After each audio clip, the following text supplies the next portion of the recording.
Good morning. Can you hear me okay? It's hard to hear from back here.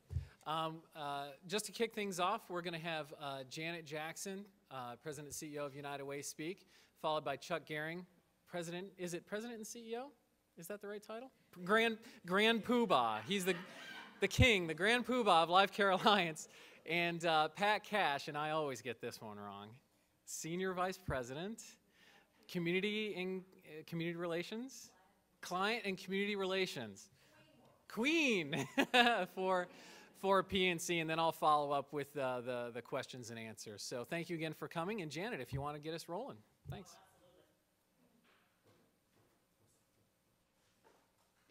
Good morning. It's good to know that you're awake. I was beginning to wonder about that, and I do thank you. All those folks who are in the first 4 or 5 rows, you people in the last 2, I still got issues with you, okay? But thank you, Adam. And I'm not sure if Nanette's still in the room, but I certainly want to say thank you to Nanette and to Adam for hosting us at our wonderful Museum of Art.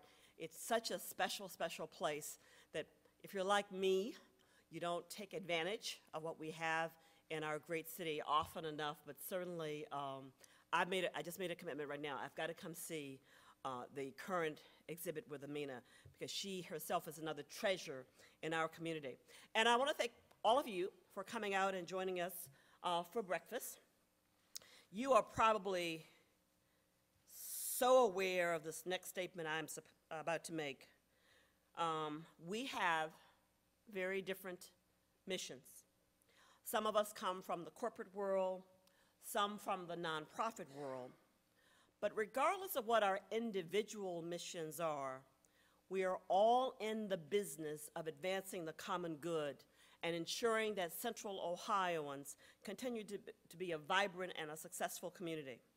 We know that in order to make that happen, we must inspire giving among the generous people of our community. And that's one of the things that makes Columbus, to me, so unique. It is a community that has many generous individuals who give and give and give. And to do that effectively, we must have excellent skills and training. And I'm going to digress for just a moment. I was sharing with someone earlier today. I was chatting with a couple of folks. And it is nice to be in a room with so many friends from so many years. And I've been at United Way now for 8 years. And I probably learned this year 1 or year 2. Some years it becomes a little bit more challenging. I now refer to United Way as the farm team for the fundraising community in Central Ohio. And I say it somewhat jokingly, but it's true. And I'm really okay with that. We have a history of hiring individuals, not always with fundraising experience. We've hired some folks almost right out of college. They come to us, they may spend 3 or 4 years, sometimes only 2. We invest in them because I absolutely believe as a CEO in investing in the talent and the development of individuals, and then they leave. And so just in this last year, and sometimes with a lot of tears shed, I've lost an individual to the Mount Carmel Foundation. I've lost someone to the Ohio State University. Try competing with Ohio State. I pretty much lose every time. And then finally, just recently, I lost a young woman to I Know I Can. So I really don't lose them. I mean, the community gains, but it's still very challenging. And so it does take that skill and training, and that's why I'm so excited to be here today. I mean, I am so pleased that we have been able to partner with the Association of Fundraising Professionals to offer this scholarship program that will give United Way member agencies the skills they need to inspire generosity and to raise much needed funds. We know that our nonprofit organizations are doing world-class work. They get excellent results. We need more people with the training and development it takes to communicate that message and to gain the support of more donors. I believe there is tremendous potential for fundraising growth, even though the overall economy continues to struggle. And with the training provided through this scholarship program, I know that we can realize that potential and grow the programs and initiatives that make our entire community better. This is a great opportunity for all of us and another example of how we can come together as partners to address issues and to get results. This scholarship program would not be possible without the generous support of Cardinal Health, the Limited Foundation, PNC, the Women's Fund, and the Association of Fundraising Professionals. So please join me. And United Way is a part of that group too. We've got some skin in the game. We are so fortunate to have such great corporate and nonprofit citizens. Now it's my pleasure to introduce someone whose organization is a hallmark of effective service for our community. He's a great leader, a valued member of the United Way family, and a man who knows a thing or two about successful fundraising. Please welcome King Chuck Gehring of Life Care Alliance.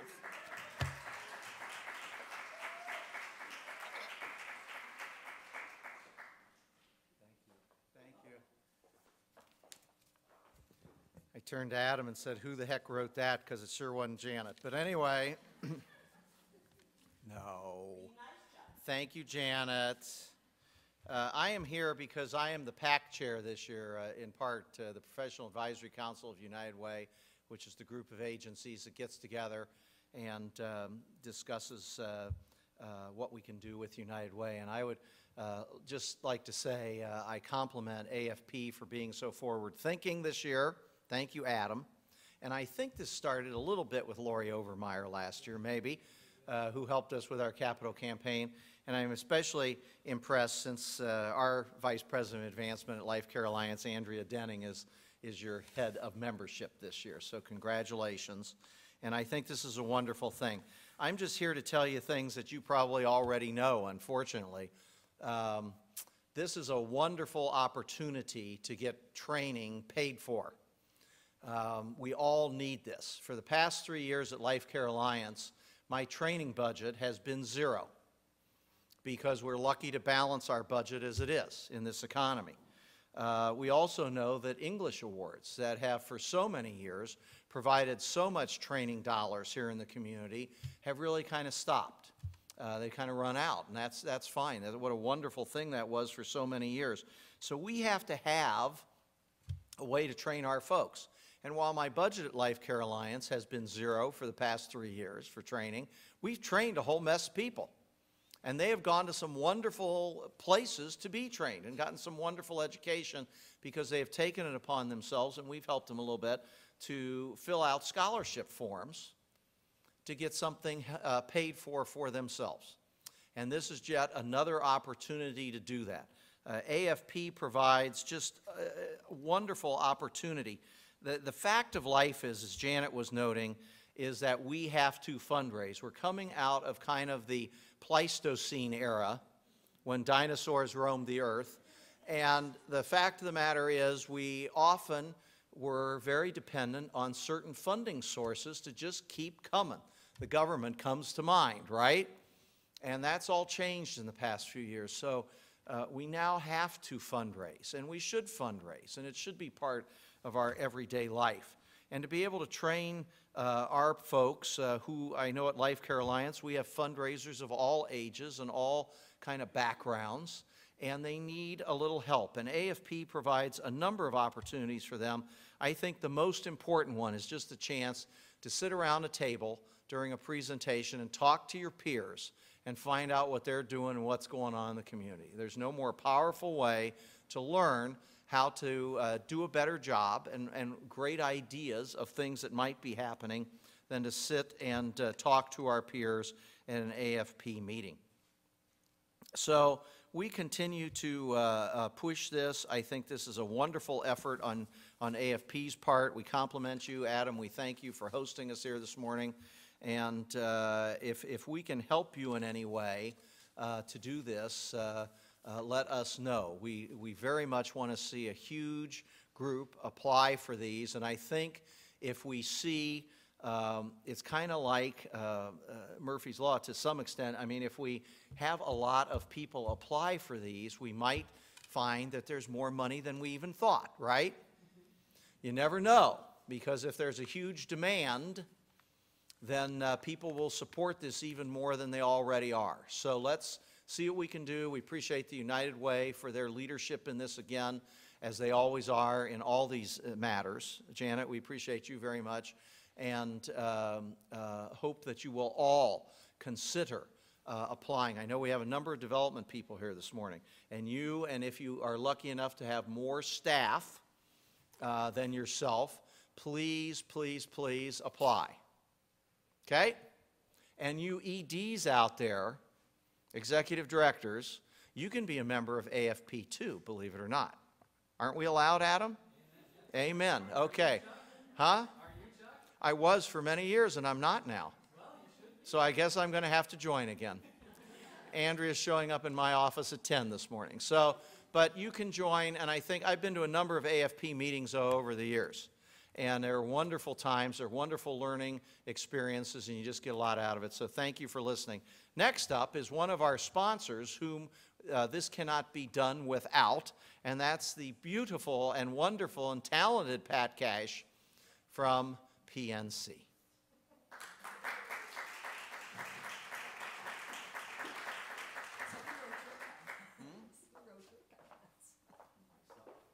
Good morning. I love his comments. I am here, yes, on behalf of PNC, but I'm also here on behalf of the other sponsors.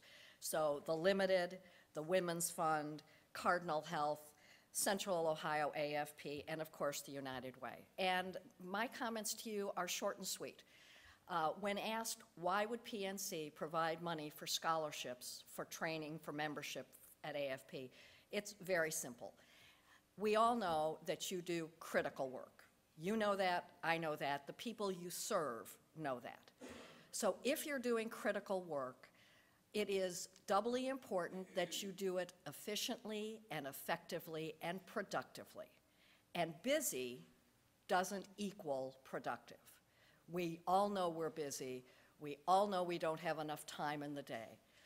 The goal of AFP is to help you all be, and your staffs, to be productive at what you do, because when you're better at what you do, then funders are better able to make good decisions and to provide the funds to the organizations who need them the most. So my message to you is take advantage of this sponsorship, gain all the training you possibly can so that you can come to us with the very best proposals, and we can see the value in what you're asking from funders, and we can fund all those incredible needs in our community. So with that, I'm going to turn it over to Adam, who's going to talk to you about the nuts and bolts of the program.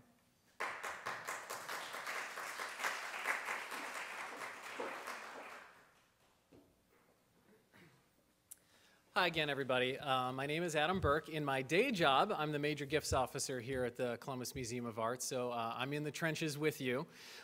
In my other job, I'm the president this year of the Central Ohio Association of Fundraising Professionals. And as Chuck had said, AFP for several years has been talking about how we can partner with our funding community to provide these types of opportunities. And I remember it was January 5th, I came and I met with Janet and I said, Janet, AFP has a crazy idea. What do you think? And I just can't thank United Way and all of the sponsors of this program for joining and seeing the vision and making this possible.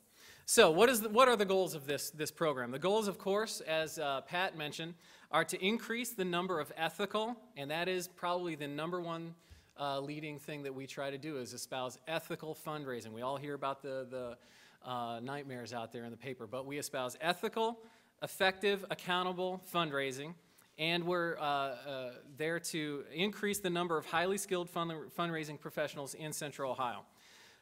The second goal is to strengthen the fundraising capacity, to build your capacity within your organization to raise more money, not just in terms of your corporate and foundation asks, but have any of you, or did any of you attend the Seeds for Growth last week? You probably saw us repeat over and over the need to develop your individual donor bases as a way to increase your sustainability. That's something that you'll learn quite a bit through AFP.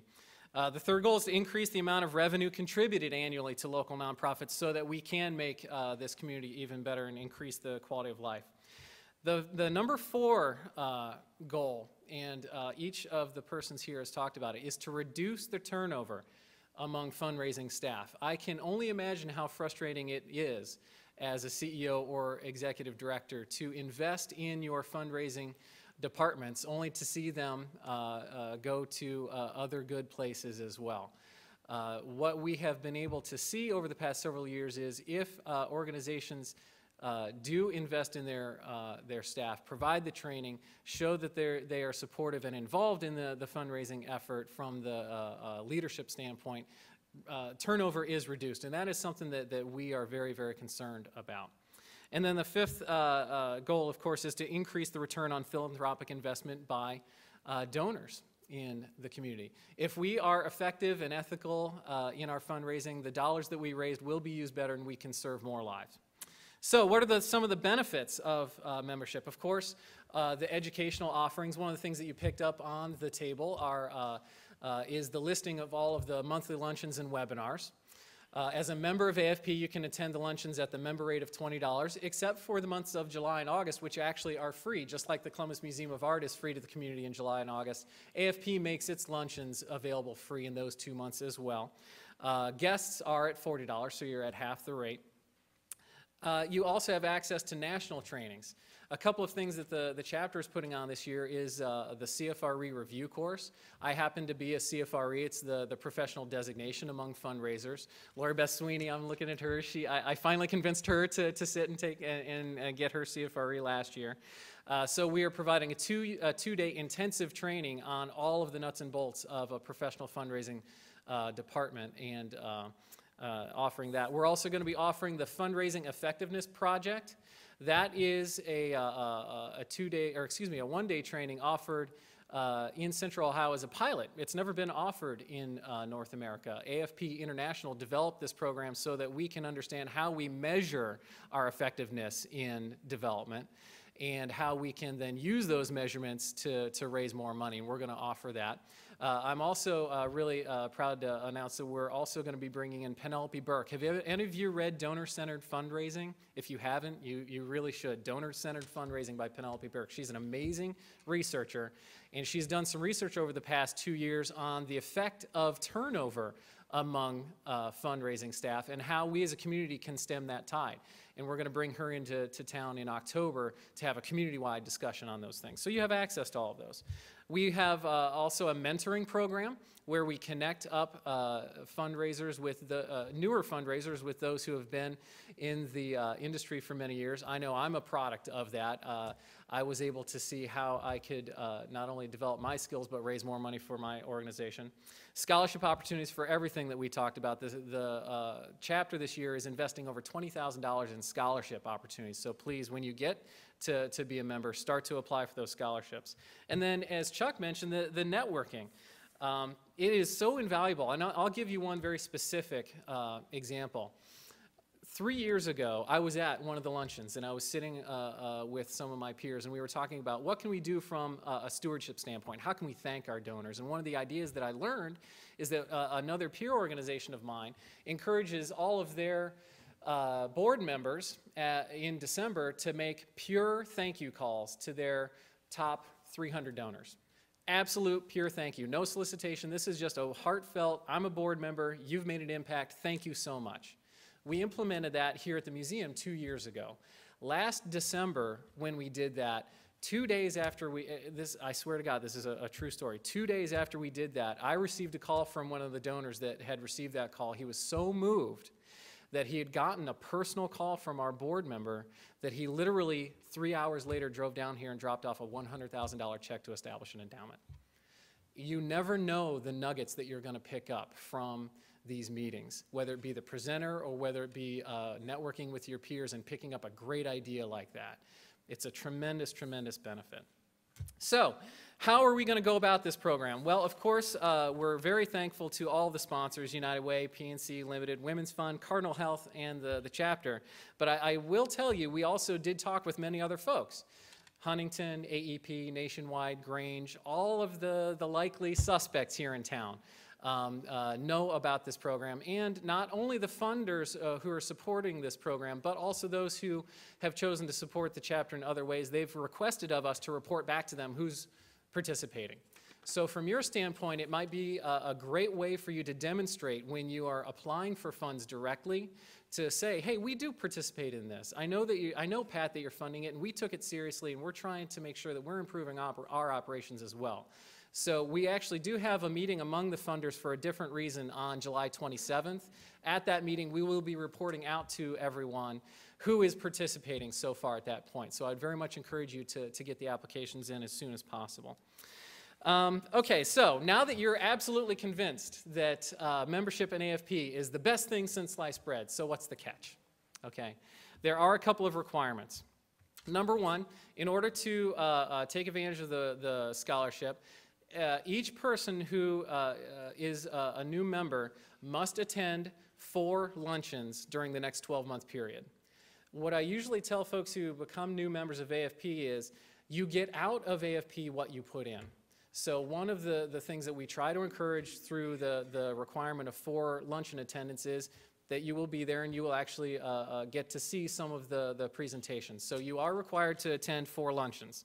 However, National Philanthropy Day, which is our community's celebration of philanthropy here in Central Ohio, it's on November 22nd this year, that will count as 2 luncheons because of the increased cost of the ticket. So if you do attend that, that does count as 2. However, as I mentioned, July and August are free. So you can attend those for free, and those do count as well. Even if you are a member or not a member, they are free, but of course you're going to be a member by then as well. Our next luncheon meeting actually is next Tuesday, and it's going to be held at the Columbus Foundation. You can learn more about it on our website, which is centralohioafp.org. Okay. Another requirement is committee service. Everyone who takes advantage of this scholarship program will be required to join a committee. This is not to distract you from your daily activities. We know that you have a lot going on. We know that you have responsibilities to raise a lot of money for your causes. What this is intended to do is encourage you to do some of that networking and get to know your peers and really understand how they do things in their shop, how you can apply it in your shop. So everyone who takes advantage of the program will be required to join one of the committees of the chapter. A third requirement is a letter of support from the executive director or CEO of your agency that basically does state that they are supporting the scholarship and they support, if you're the development person, your time out of the office. It's really important for the executive directors and the leadership to support your time. We know that it does take time to leave your office, go to the luncheon meetings, go to National Philanthropy Day. The letter of support from the executive director is meant to show that that support is there for you as the development person. The scholarships are a reimbursement. There are a couple of things that the local chapter of AFP cannot control. The first of which is how the payment system works. So when you join AFP and you pay your membership dues, all the payment goes to AFP International. We do not and we cannot collect the funds locally. So the money has to initially go to AFP International, and you must pay the full cost of what your membership level will be, and I'll talk about that in a minute.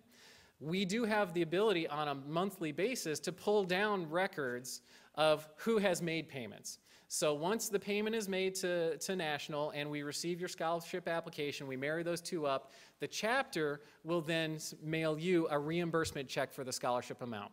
That's because, again, we just don't have the control of where the money flows. The second thing that we do not control is that memberships belong to the individual who joins. So if I'm the member of AFP here at the museum, unfortunately, and I have to make sure that we're upfront and honest about this, if I choose to leave the museum, I take my membership with me. The museum does not own the membership. We do not control that here at the local basis. We've tried to make that argument several times. It doesn't make a whole lot of sense to us. But if that happens, if you scholarship someone on your staff and they leave, they take their membership with them. There are a couple of ways that I've seen organizations mitigate that. There is a prorated, I've seen some organizations prorate the cost of that and basically reach back in final paycheck for X number of dollars. I've seen many organizations, I think this is a much better way to do it, tie membership in AFP to performance reviews and things of that nature. okay? So I want to make sure that you understand how that works. So that when you are making that choice, whether it be you as the executive director, you as the development director, or if you're choosing who's going to be the member of AFP through the program, make sure it's someone that, that you're invested in and that is invested in your organization as well, okay? So, have all of you received all the paperwork at the table, okay? Do you have any questions before we continue? Any questions in general? Yes, please. Oh, and by the way, I've got a wireless mic. If I can turn this on, we'll do this Oprah style here.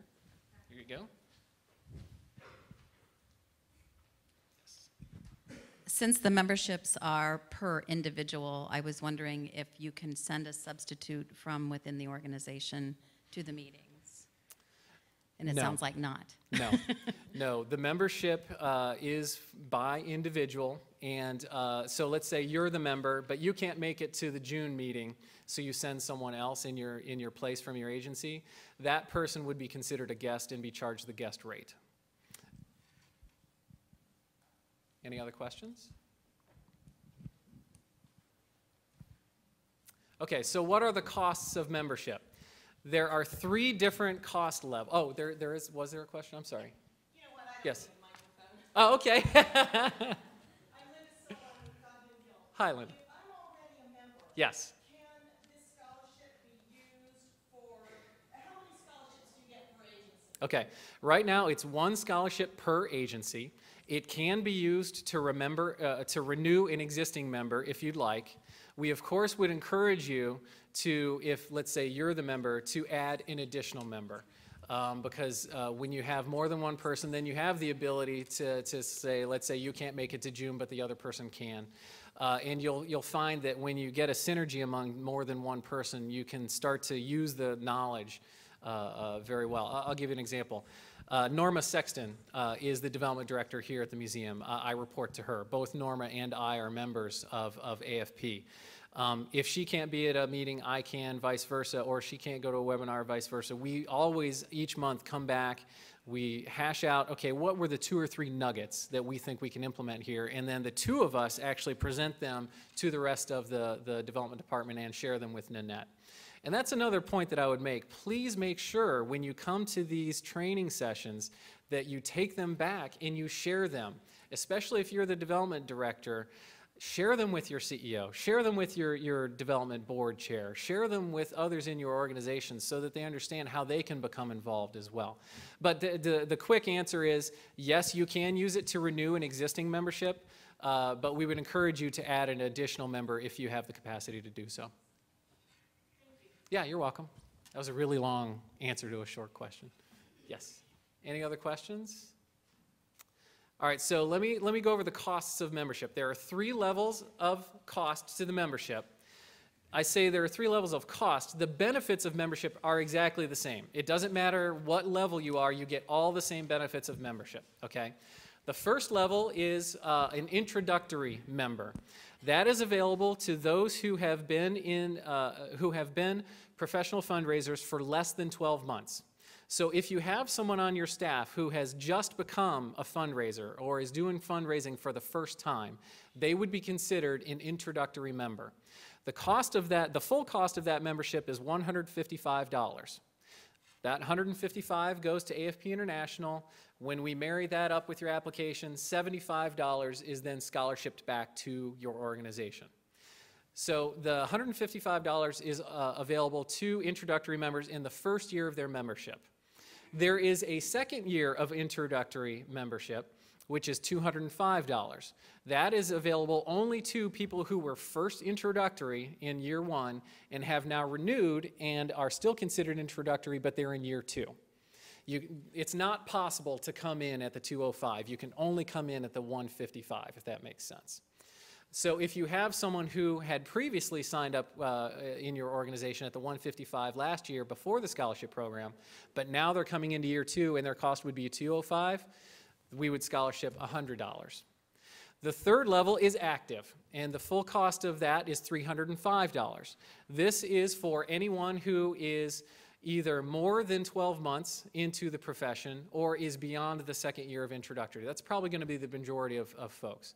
The 305 goes to AFP International. We marry that up with a scholarship application locally. $150 is scholarship and sent back to your agency.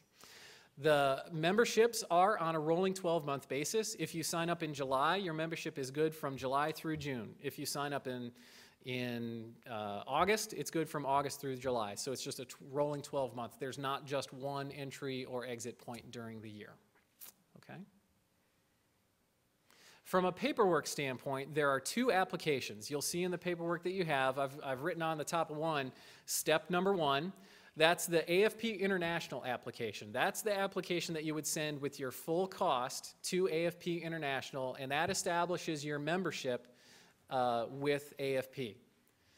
The second application is right behind that, and that's the scholarship application for here in Central Ohio. That way, when you send your application to AFP International, you also should send your scholarship application to Andrea Denning, and we can marry the two of them up. Because when you send your scholarship, or when you send your membership application to AFP International, we don't have a record of that, and we don't know that you did that. That's why we need you also to fill out the scholarship application and send that to us as well. Behind that is attached an example letter of support from the executive director or CEO, which is one of the requirements of the scholarship application. Behind that is stapled a list of all of the chapter committees that the scholarship recipient has a choice of joining.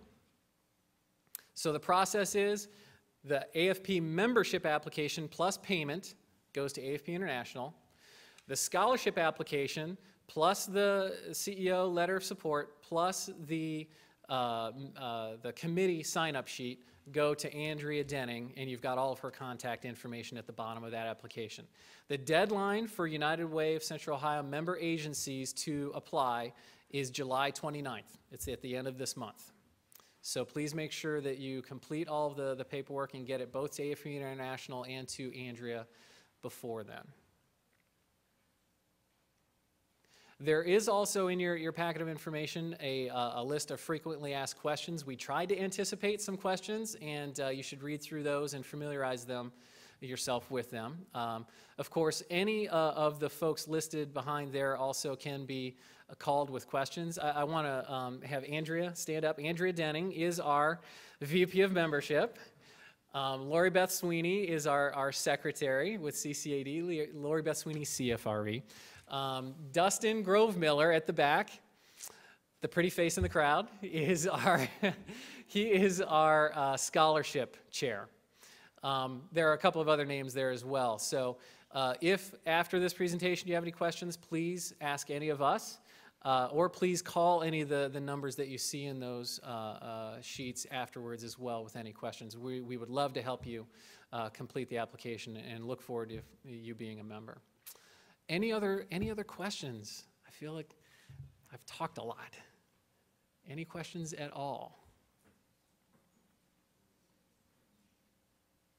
Okay. Well, if not, I want to thank you very, very much for not only being here, but for participating in the program. We are so thrilled and excited to have you as members of AFP. We look forward to seeing you, if not next Tuesday in August, and look forward to getting you involved in the chapter and helping you raise more money for your missions.